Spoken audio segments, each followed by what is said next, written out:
Okay, so our next speaker is Liz Garcia, but I first want, is there a shout out? I've got a shout out to Jessie.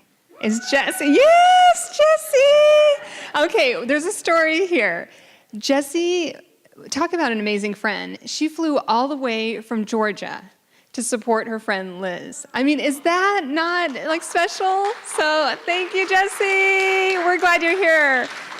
We're glad you're here. It's just so important to have that support through friends and family. And we were so touched by some of the students that said, I'm so glad that this is going to be webcasted, because then I can share it with my family member in Maine or Arizona, or, it's just, but to have an actual friend here in the audience, fantastic, absolutely amazing. So, as I said, our next speaker is Liz Garcia. She is with the Department of Kinesiology, and she is going to present on the effects of a telehealth exercise program on self-efficacy and adherence in individuals with Parkinson's disease. Chair is Dr. Terry Todd. Liz?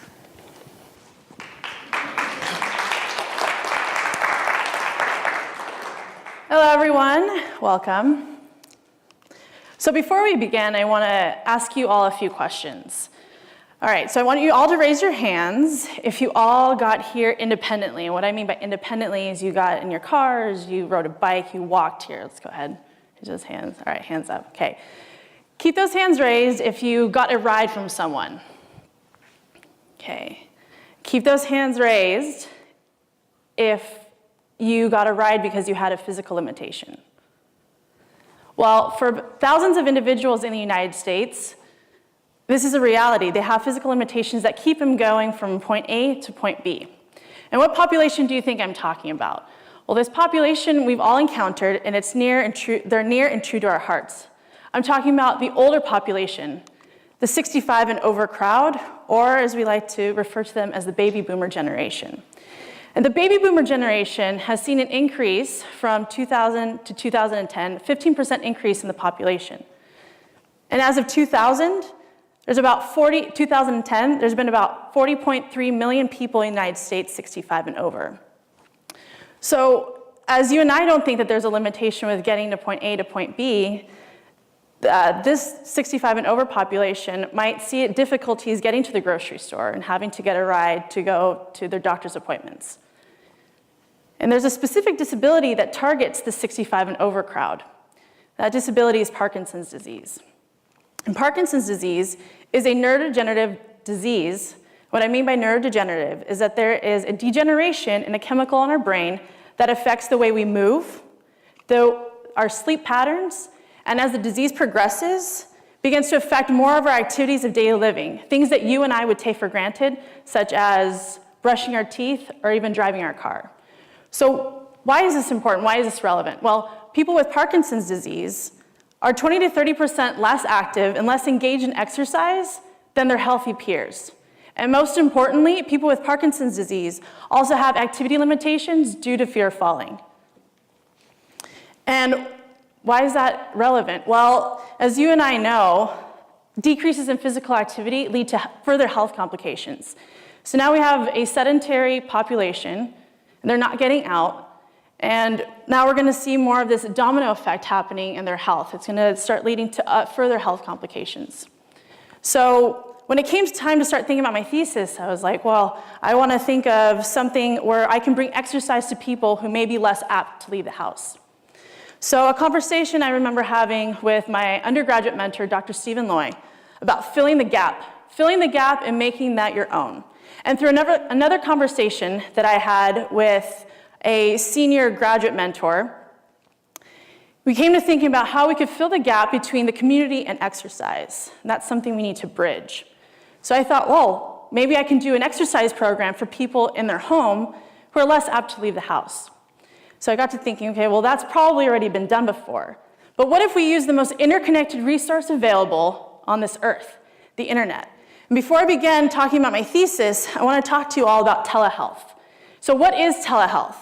Telehealth is bringing access or healthcare from a remote location. So think of it as a Skype session. We could be here at Cal State Northridge, and we can go ahead and connect with someone across the country or in a different country, right, thousands of miles away. Well, it's the same thing, but now we're just bringing access to care to those people who maybe are not as apt to leave the house.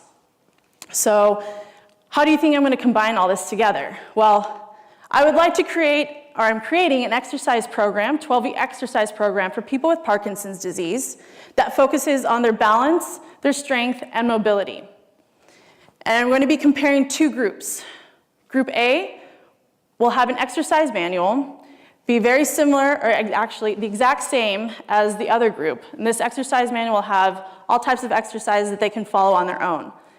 The other group, on the other hand, will be the telehealth group. And that telehealth group will sit in front of the computer with an exercise coach doing the same exact programming, but just during a live Skype session. And I'm hoping, and I'm comparing the two groups, and hoping that the telehealth group will increase in their self-efficacy and adherence. And self-efficacy is the perception of one's belief to complete a certain task or to complete a certain outcome. And exercise adherence, hoping that they are able to continue the exercise program for the 12 weeks. And research in telehealth has already seen positive results. Just recently, there was a research study done in people with Parkinson's disease using telehealth. They compared two groups. Group A went and received medical consultation, which means they got into their cars, just like a typical consultation, went to the consultation, came back home. Group B had the telehealth service, which they stayed at home in front of their computer. Both groups received the same care, but what was the biggest difference between the two? Time. Time was the biggest difference between both groups. Group A spent an average of 4 hours between commuting, consultation, and coming back home, whereas the telehealth group spent just 1 hour. And that's the biggest difference. If we have populations that are less apt to leave the house and rely on other people to get them to and from, why don't we bring the care to them? And this is the future of healthcare, and this is possibly the future of exercise. And so we've all been at the doctor's office, or we've heard of people, right, where the doctor's telling you, well, your blood pressure's too high, your cholesterol's too high, and you need to start losing some weight, and you need to get healthier. Well, for you and I, we could probably go to the gym, right? Probably, okay, I can get myself out there, and I can, engage in some exercise. I could probably follow it. Well, what if we see someone like this lady at the gym? Doesn't she look somewhat intimidating? Kind of overwhelm you? Especially for someone who doesn't partake in exercise. Well, for someone with Parkinson's disease, the gym might be completely out of the question. That's maybe not something that they might think about because they have other limitations, such as, well, if I have my walker, how do I get up the steps? Or what's the terrain like around the gym? Do I have to get dressed there? Who's going to help me? I don't know anything. That's why a home program is so important. That's why doing this type of programming brings the care to those who are less inclined to receive it or to seek it out themselves. So let's take, for example, a scenario. We'll include myself, and let's talk about Heather. And Heather is right now in Boston. And as we all know, the East Coast is getting bombarded with terrible weather, right? And they're up to their heads with snow. And Heather can't go to the gym. But Heather can go ahead and connect with me, and we can go ahead and do her exercise program. She could do her strength. We could do all that stuff at home where she doesn't have to leave the house. And we could do it in 1 hour. And the next hour after that, I can go ahead and connect with Carl. And Carl happens to be in Australia, thousands of miles away.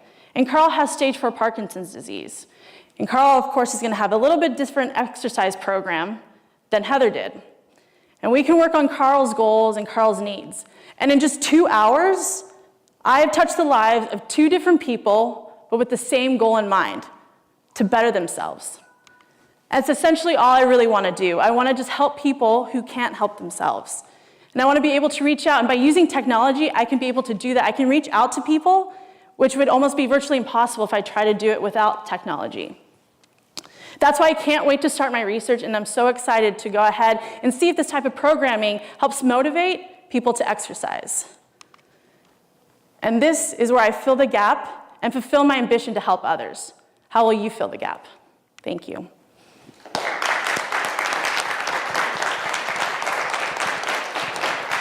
Oh.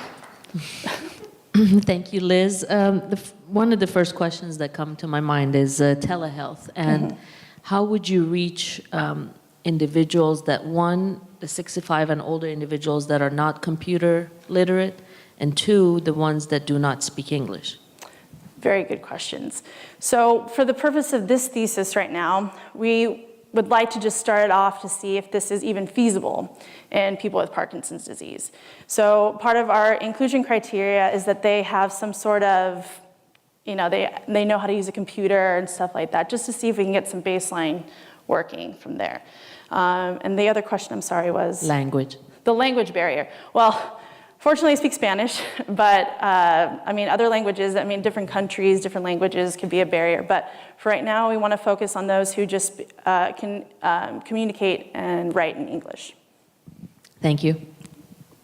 I just have one quick question as well.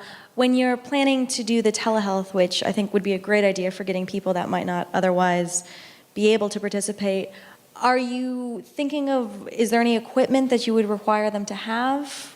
Yeah, so we're looking at equipment that's going to be easy to put on. So not using dumbbells because people with Parkinson's disease, we're talking about hand grip, that might be an issue. So my partner and I, we're pairing up together. We're going to be using cuff weights for the wrists and for the ankles. And it's a progressive exercise, self-selected progression exercise. Great. Yeah. Thank you so much. Thank you.